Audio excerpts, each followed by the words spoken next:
If you are a parent or thinking about having kids, please stop and listen. This episode is going to be for you. The world is changing at a scary pace. The metaverse is coming. Kids are spending all of their time on social media, and it can be a scary place not only to have kids, but to actually be a functioning parent. So, on this episode, even though I don't have very much experience on parenting, I have an expert on exactly how to raise your kids in this new age. Please welcome to the show the author of Parenting in the Age of the Fourth Industrial Revolution, Roland Chefba. Thank you very much, Jay. Thank you for having me. And this is a subject that admittedly I'm not an expert on. So I'd love to kind of open up and hear how you became an expert on parenting, especially when it pertains to what's going on in the current landscape of our world. Well, it's actually, I would say, out of necessity. I'm a father of three kids that I love dearly. And as a parent, I started looking for answers because I also happen to have spent a lot of my career, in a bit of education, skills development, and tech. And I was very worried that my kids were not prepared for the world in which they will live, because I could see the impact of technology and the pace at which it was changing. And I was trying to give them, guidance. And I started thinking to myself, wait a minute, what's happening here? The educational system is not preparing them for the future properly like they should.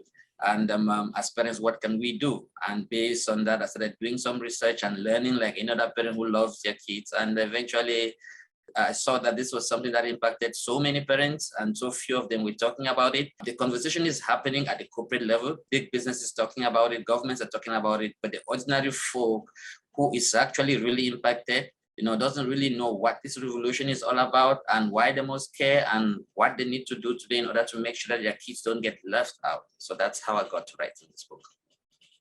That's awesome and very, very helpful for parents. And it's a scary world to bring kids into. I know it's a thought that I've had.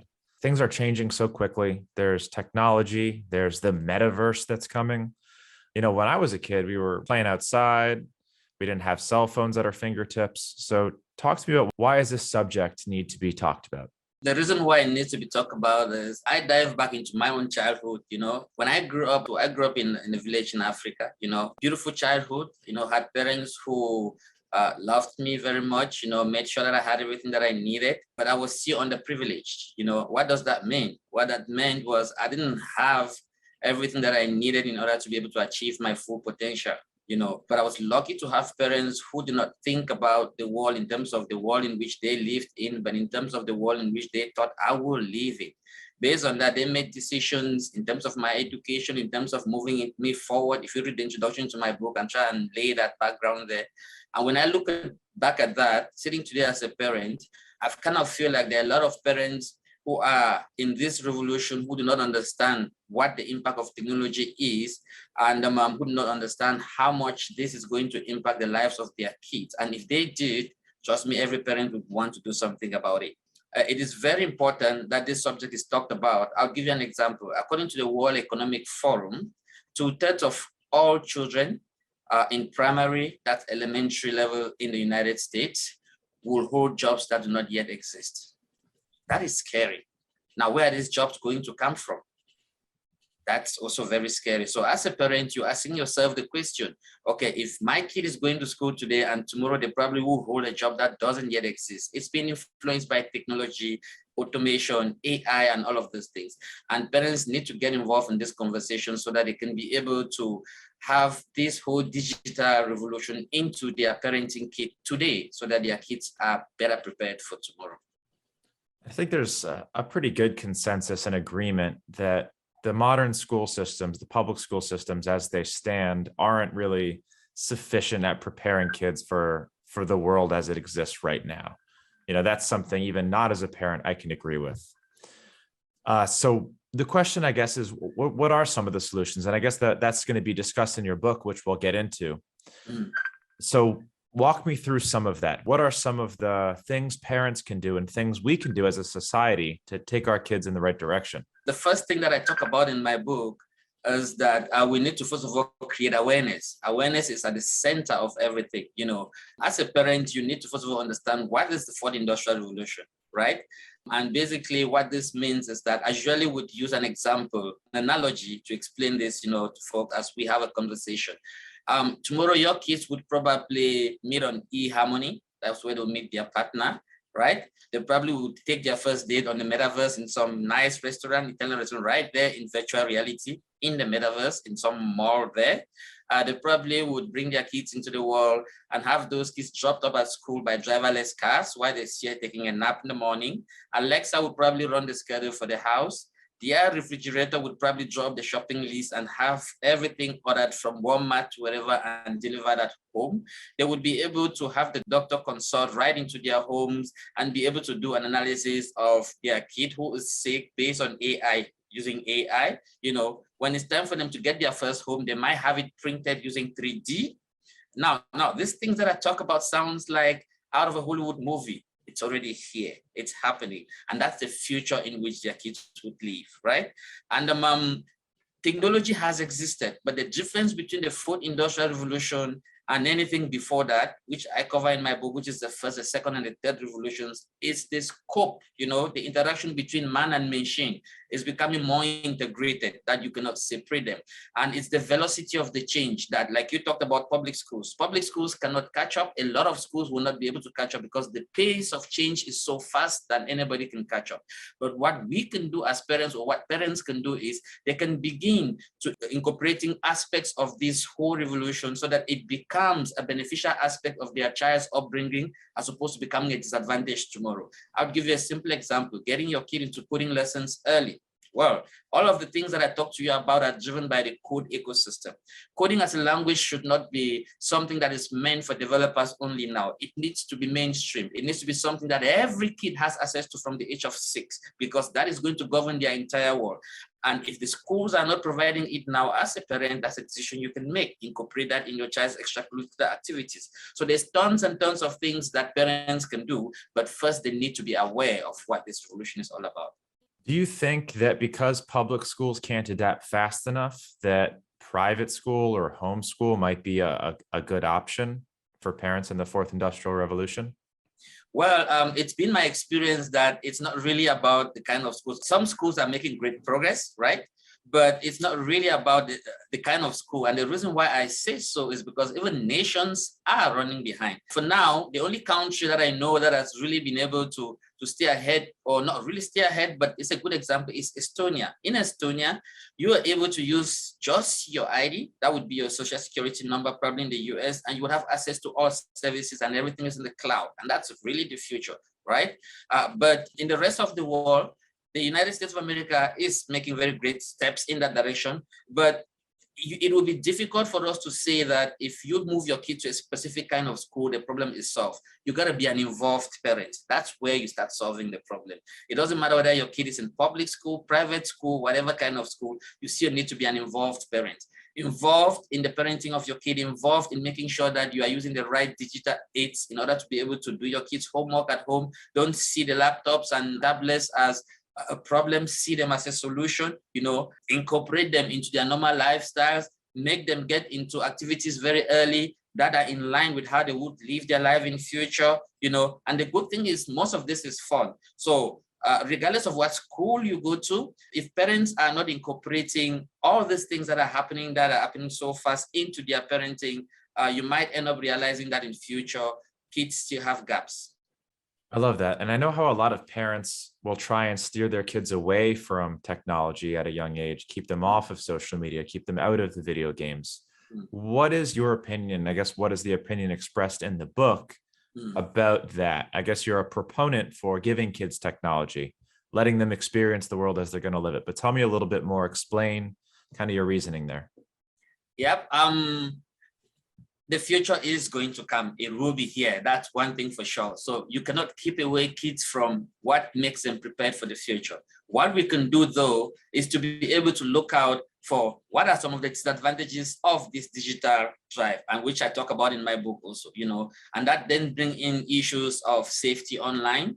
And as a parent, it will be a good thing for you to, instead of keeping the kid away from participating in a process that prepares them for tomorrow, how about you spend some time understanding how to keep your kids safe online, reading the signs of bullying online, making sure that You teach them not to share their location, talking to them about your digital footprint, sharing stuff online early, and all these things that really matter very early enough. You have this and you have it as a conversation and build a relationship with your kid, right? Because when you have a relationship with your kid, what happens is that it's easy for them also to come to you with questions around the challenges that they face online. Moving them away from social media, moving them away from phones and tablets is not the solution. Because guess what? The world of social media and online interaction continues to grow. When the pandemic came, most companies were not prepared for remote working. Well, everybody, most of the people today work remotely, and I doubt if everybody would ever go back to the office. That's kind of a bird's eye view of the future. So if a parent is taking away a kid from stuff that helps them to collaborate with other children online, you probably are putting your kid in a disadvantaged position. Rather, prepare to parent them within this digital age. Yeah, and that kind of puts a little bit of added pressure on parents, especially people who are stuck in the previous age, to get in touch, get in line with what's going on right now, get in touch with technology, figure out how to use it, figure out some of the problems associated with it so that you can let your kids use those things responsibly. I like that outlook. That's great. Now, digging into the title of the book a little bit, The Fourth Industrial Revolution. That kind of sparked something in my brain that sparked some curiosity. Yep. What is the Fourth Industrial Revolution, and what were number 1, 2, and 3? Awesome. Before the Fourth Industrial Revolution, there was the First Industrial Revolution, and this was really a revolution about the steam engine, very much kicked off in the United Kingdom. And that is when clothing became mainstream in terms of industrialization, the invention of the loom, and a lot of weaving. And then came the Second Industrial Revolution, which ushered in the assembly line, powered by oil and gas, and gave birth to great names like the Ford, Motor Company and all of that. And then came the Third Industrial Revolution, which was really what we call the digital revolution, rather, which saw the birth of computers, increased use of code, computers became mainstream. The Fourth Industrial Revolution is what we're living now as humanity. And the question that people always probably would ask me is, what's the difference between the fourth and the third? And the difference is that, number one, the velocity of the change, which means the speed at which change is happening, is so fast that it's difficult for us as humanity to catch up. And that affects every aspect of our life. The amount of data that we've been able to process in the past 10 years is more than all data that humankind has processed since its inception. Now, that's scary, right? The way in which technology is integrated in our lifestyles today, in everything we do. Think about 10 years, 20 years from today, right? That's scary. And then also the fact that even governments, communities are now thinking about having, policies around technology and the tech ecosystem as a whole. That's something that should begin to tell every parent that, this is the future. It is coming. It is actually here right now. And the Fourth Industrial Revolution is mostly influenced by advancements in AI, artificial intelligence. Machines can now learn faster, right? And perform certain tasks faster than we can. But unlike Hollywood movies where intelligent machines come through and take over the planet and become villains, well, that's not happening here. What's happening here is that you would have a lot of jobs that would get replaced by AI, and a lot of them are already being replaced, but new jobs are being created also. And any parent who doesn't know this and focuses on the fact that AI is going to take away jobs forgets to see the huge opportunity where your kids should be focusing on stuff that makes them to be the people that are building the technology that powers AI, as opposed to competing with jobs with AI machines, right?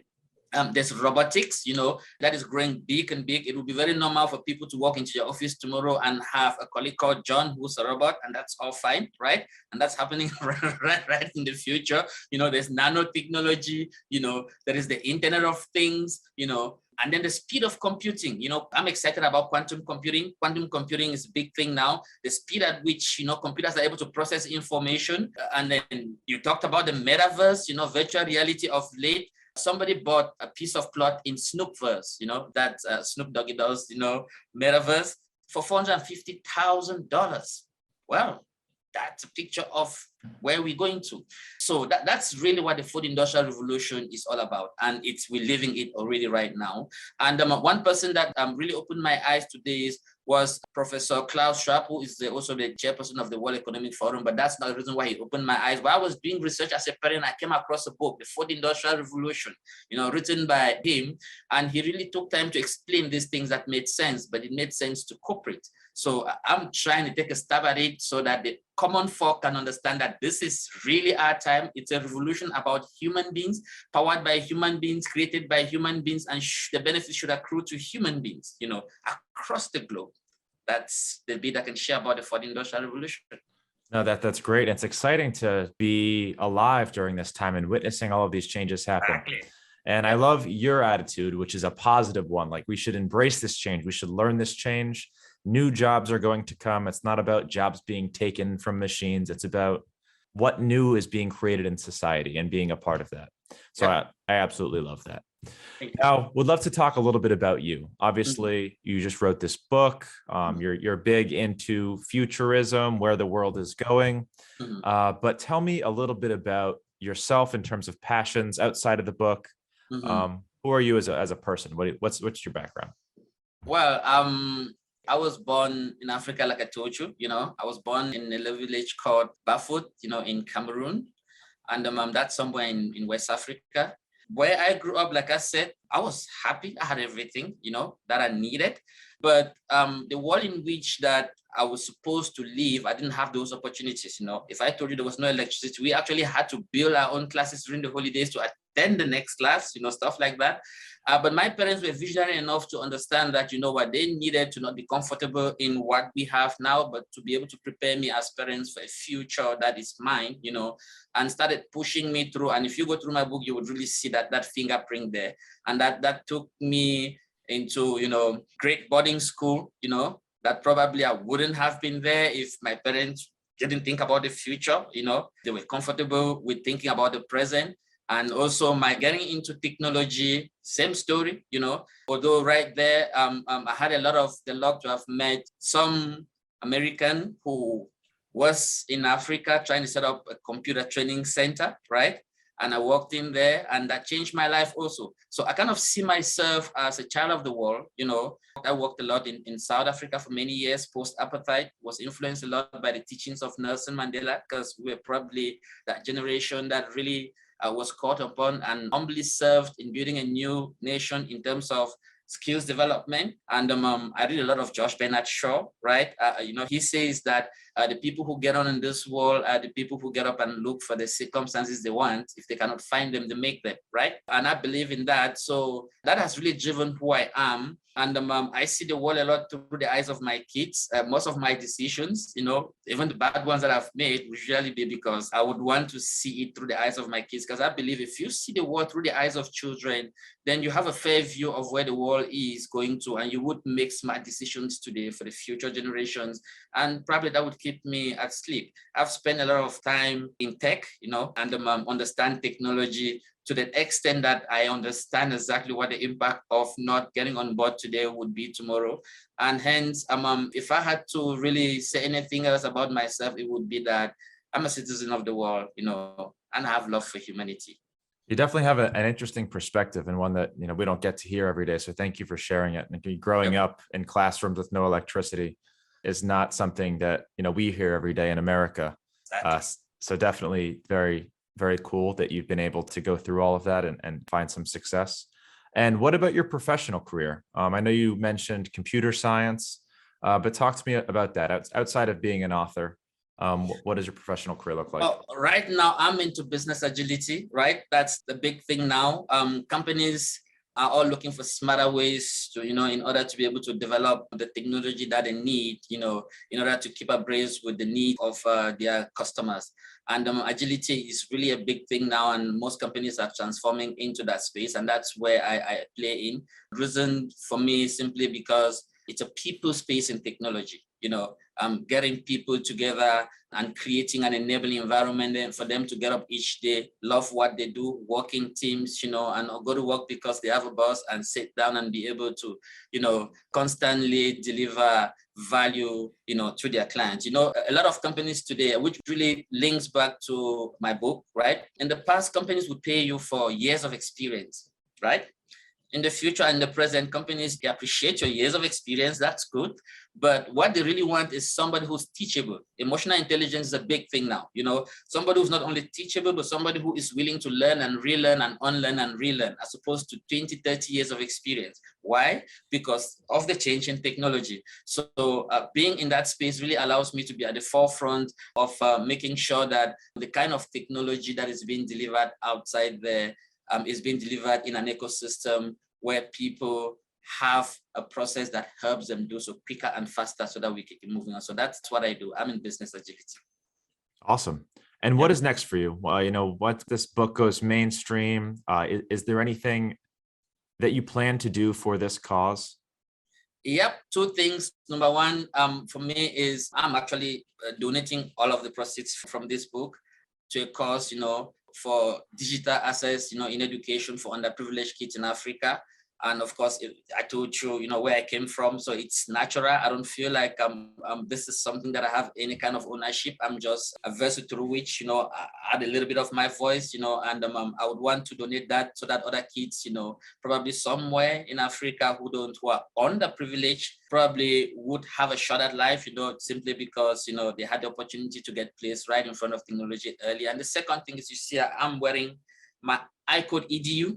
That's a project that I'm involved in out of Dallas, Texas, which is coding academy, out of Dallas, Texas. And it's one-on-one coding online and small groups online, doing that all around the world. But what is really interesting there for me is the fact that, number one, we're using mentors. So it's mentoring kids between 7 to 17, early enough, using people who are already very experienced from top US universities, which is awesome. I'm using a curriculum that is world-renowned, which is awesome, and those are the two things that I probably would be moving into moving forward. Very cool. Now, and for people listening, the parents, the aspiring parents, anyone curious to learn more about you, learn more about the book, where's the best place for them to find more information and buy this book? Or you can visit www.parentingthefuturebook.com. That's the landing page for the book. It's also available on Amazon. We also have a Facebook page, and also a YouTube page. But the best thing would be to visit www.futureparentingbook.com, and probably would have access to the book and any other information about me as a person. Love that. And for anyone interested in buying the book, I won't make you search too far. Just click over into the show notes. You'll have all of those links there to go ahead and purchase that. And like he said, like Roland said, he's donating all of this back to the cause of helping kids get a better education over in Africa. So thank you for doing that. And thank you for coming and spending some time with me and with my audience and sharing your perspective. I love talking about futurism. It's so exciting to see where the world is going. And it's going to have impacts on so many parts of our life, parenting being just one of them.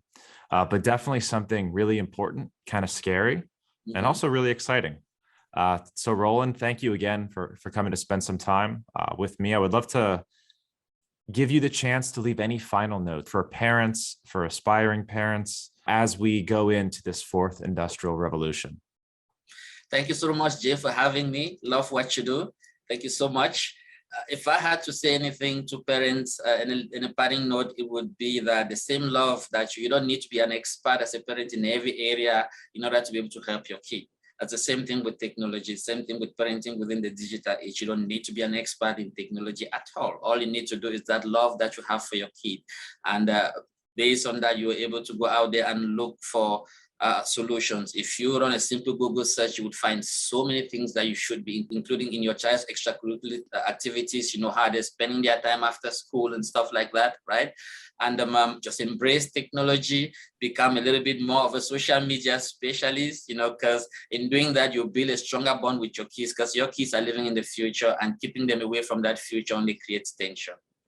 That's the bit that I can share with parents. We all are learning as parents, and we continue to learn. And I really don't think there is any expert in parenting, but I do believe that there are parents that genuinely love their kids, that they want to find solutions. Thank you so much, Roland. And everybody, go to parentingthefuturebook.com, pick up a copy of the book, go on Amazon, grab your copy. And if you do, please send me a DM on Instagram. Let me know that you got it. Send you a little gift from Roland over here. And Roland, thank you again so much. We'll see you on the next episode. Thank you very much.